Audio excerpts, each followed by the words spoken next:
Hi everyone, I'm Anna Kachikin and this is the Anna Report, where every Wednesday I sit with you guys and we discuss dating and relationships. And this week's topic, naturally, tomorrow's Thanksgiving, we are going to talk about all the annoying questions that you're going to be asked by family members, how you're going to dodge them, how you're going to avoid them, how you're not going to answer them and entertain them and be annoyed by it so you can have a wonderful Thanksgiving. Okay, so I'm going to dive right into the topic because I'm so proud of this Aunt GertRude name that I came up with. I love Thanksgiving because it's a holiday where we get to spend time without having to give each other gifts. Like, there's no expectation of gifting during Thanksgiving, and I love that. But also, you know, you get to eat a lot of shitty food that's bad for you and no one's judging. Like, the entire country is like rooting for you to have that bad piece of pie that's so bad for you, you know? I feel like the only people who are like judging are probably like the Russians, because they're like, what the fuck is Thanksgiving? And I'm enough. I love that about Thanksgiving. I'm enough. On Thanksgiving, I'm enough, you're enough, and that's good enough. All right, so let's dive right into the topic, which is the questions that you're gonna be asked. And the most common one is about your personal life, right? Everyone's gonna ask you about your personal life. And there's gonna be that one aunt, grandma, someone who, you know, and I like to call her Aunt GertRude because these questions are rude, they're annoying, they're invasive, just wrong place, wrong time. I see you once a year. Why are you asking me these personal questions? How do you dodge these questions? And you know, you don't want to be rude. You also don't want to divulge your personal life to these people. You know, they're family, but you know, it's like none of your business, lady. And you know, Aunt Gertie will straight up ask you, sweetie, are you gay? Are you know, we never see you with a young lady. Are you sure you're not gay? Or she will straight up remind the women, your eggs are dying every day. You're like, really, woman? Thanks a lot. Mike says, oh my gosh, I got that so much when I was younger. Yeah, it's crazy. It's like, it's so inappropriate. You can't ask that question. How do you even respond to these questions? I thought about this and I thought the best way is you gently, because Aunt Gertie is most likely 95. You know, so she's fragile, her bones are fragile. So you gently put your hand on her shoulder, right? And you say, you're so sweet to be worried about me. And then you walk away into the kitchen, get distracted by a football game, whatever it is, and you just walk away.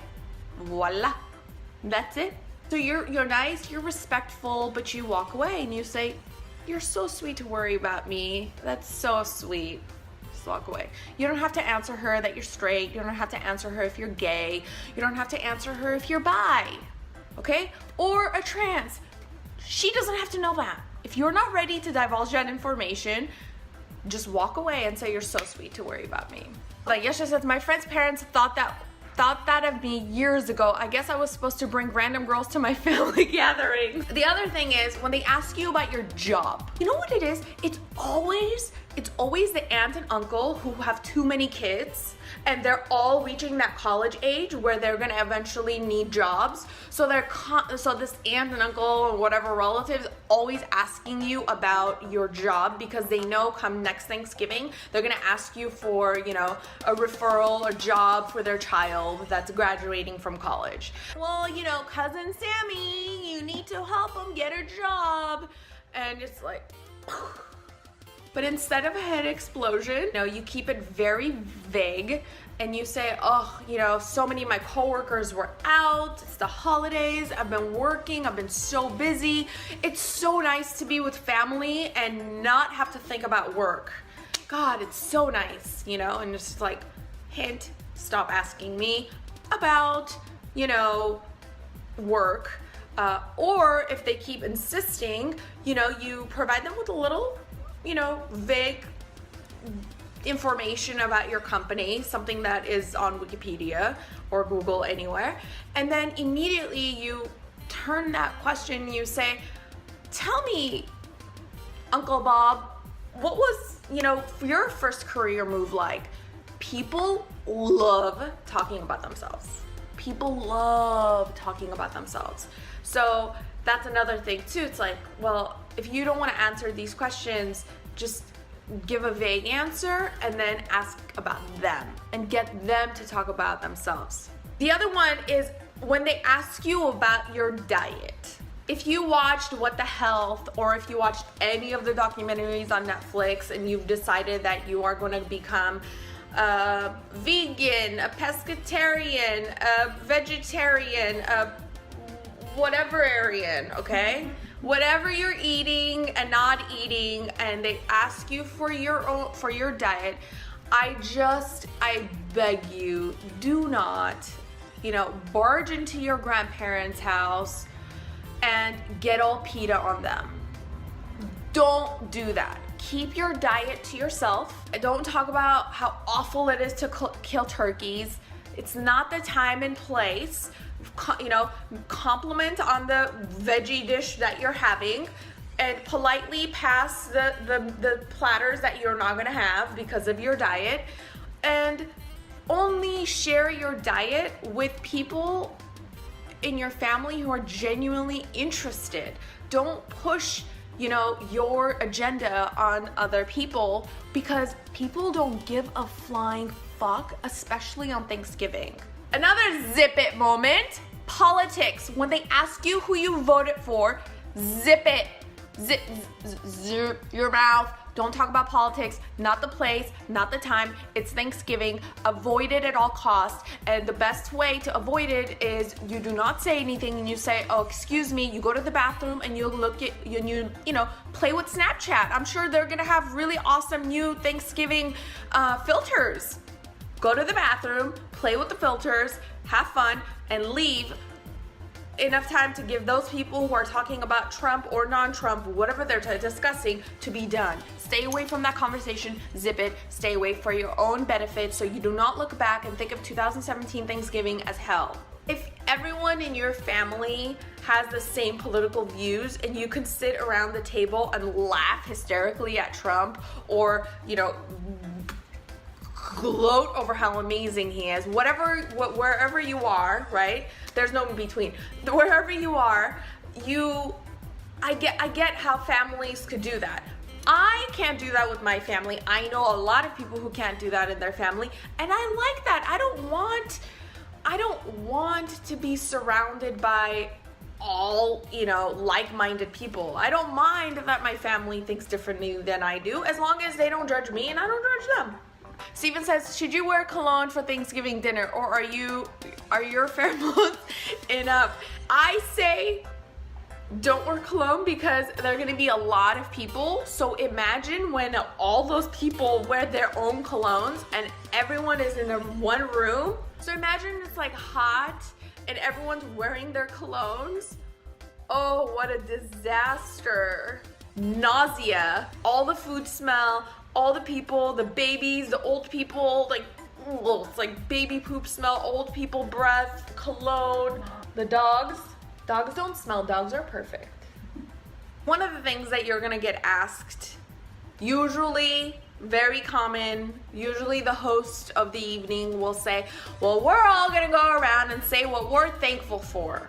Don't take this question very personally, and just keep it light and quick and brief. I think this is the perfect time to throw the host a bone. Meaning, you want to say how you're thankful for all the love and you're grateful for this, wonderful Thanksgiving dinner. Thank you for the invitation. What a beautiful Thanksgiving dinner. Throw the host a bone. Say thank you to them, to her, him, whoever it is, okay? To the family who's hosting it. And just keep it light, and you're thankful, you're grateful, thank you, everything, done. Don't get into all details about your life.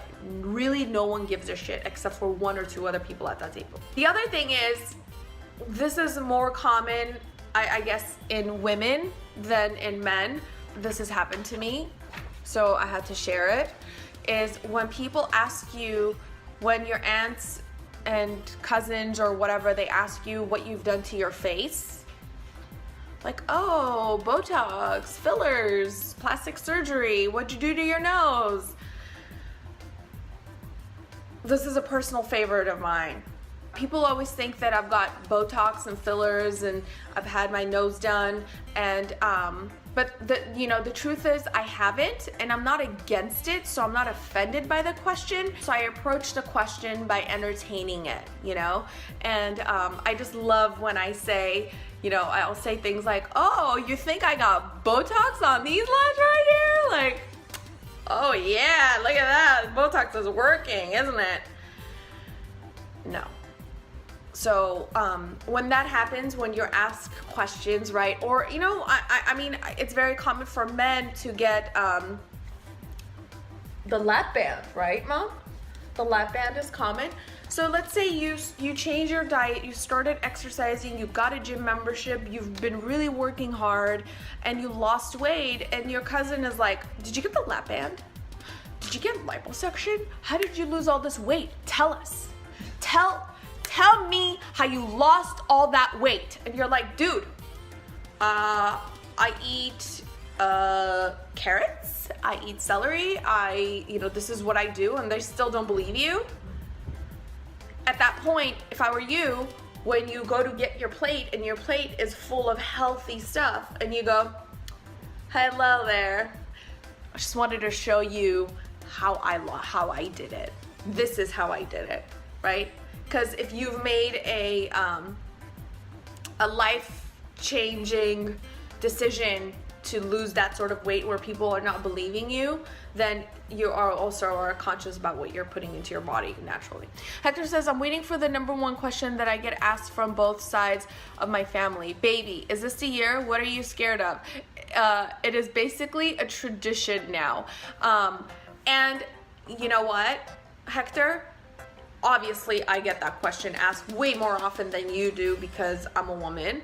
But when people ask you that question, it's usually followed by like, stop being so picky, blah, blah, blah. What are you waiting for? Are you scared? Yada, yada, yada. And my go-to answer is, no, it's because I know exactly what I want. I know exactly what I need. And I know what I deserve. That's it.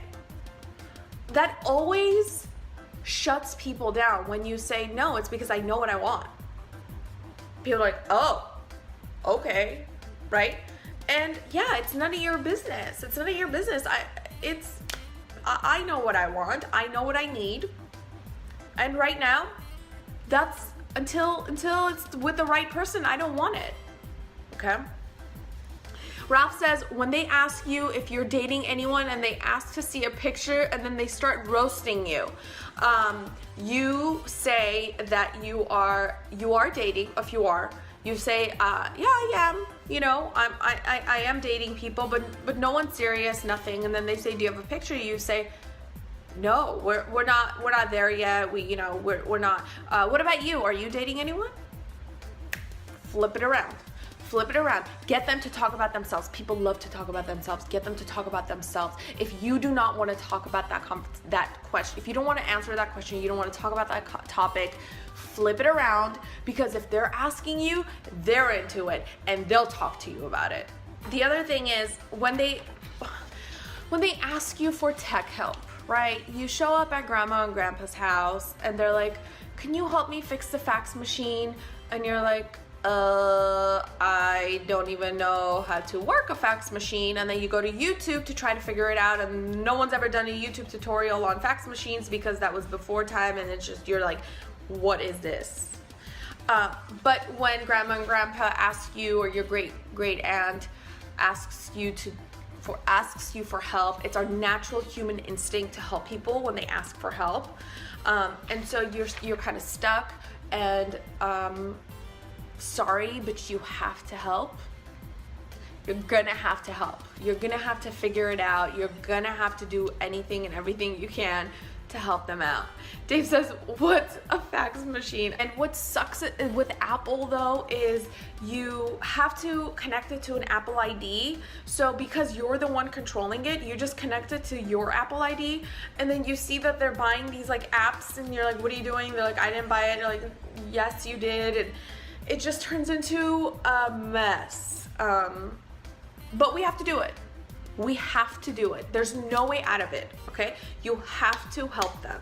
Okay, so I told you guys to reach out with questions that you have, you know, dating questions, and I looked through and I really like this one, so I'm gonna read it, and I want you guys to participate in the question with me, and then after we do this, I'm gonna say something, so stick around. Okay, so someone said, hi Anna, how's it going? I have a new question. Oh, this person might have asked more questions. Okay, I'm still single. I recently got a new job. Congratulations. Huge. I developed a mad crush on the lady that that hired me. Nothing was mentioned or said about work fraternizing there, but obviously she is above me on the ladder. I just instantly was taken by her beauty and spitfire personality and developed a big crush. Should I see what's up or just leave it be because of being an at-work situation? Thanks, have a great holiday week.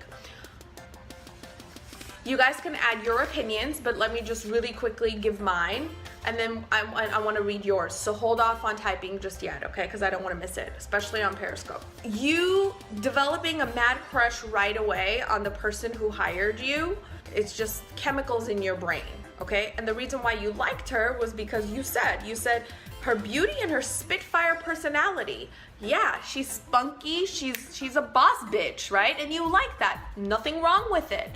But you just got this job. You cannot, your priority there is your job. You cannot interfere your job with your personal life. So put your emotions, not even emotions, they're like, they're nothing as of right now. You don't know her. You're just taken back by her beauty. Oh, big wow, you know, beauty everywhere. Focus on your job. Focus on your job. That's your number one priority. You got the job. Do not jeopardize your job over your boss. No way. First of all, she's probably married, okay? Second of all, I don't like how you worded it. You said, should I see what's up? There's nothing up. You saw her, she interviewed you, she came off like she knew what the fuck she was saying because she's a boss, and you like that. There's nothing wrong with you liking that. Nothing wrong with you liking that, 100%. But to say, should I see what's up? There's nothing up. There's nothing up but your job. So you go in, you do your job, you get out. Now, after you've been there for 6 to 8 months and you start getting invited to happy hours and she's there and you guys hang out and you have drinks together outside of work, you've already established yourself in your position, then you can see what's up. Until then, there's nothing up but your new job. Congratulations. Now, I'm gonna read some of your comments. I think that's a no-no. Infatuation, 100% it's infatuation. Thomas says, hi and I concur, he needs to work the job, maybe next year Christmas party he'll find out. Exactly. Ralph says, that's literally eating out of the toilet right after going. That is the funniest thing ever. That's so true. Because I was gonna say you don't want to shit where you eat, but that's exactly what it is. You're literally eating out of the toilet right after you're going. That's so true. So don't, you know who you are. If you're watching now or you're watching it later, don't do it, okay? Focus on the job. Happy Thanksgiving and good luck dodging Aunt GertRude for her rude and invasive, inappropriate questions of, are you gay? Are you lesbian? Really, lady? Or did you get Botox? Did you get a nose job? No? All right, you guys. Mwah. Have a good night. Happy Thanksgiving. Thank you for tuning in live. I will see you guys next Wednesday for sure, right here. Same place, same time. Have a good night. Bye.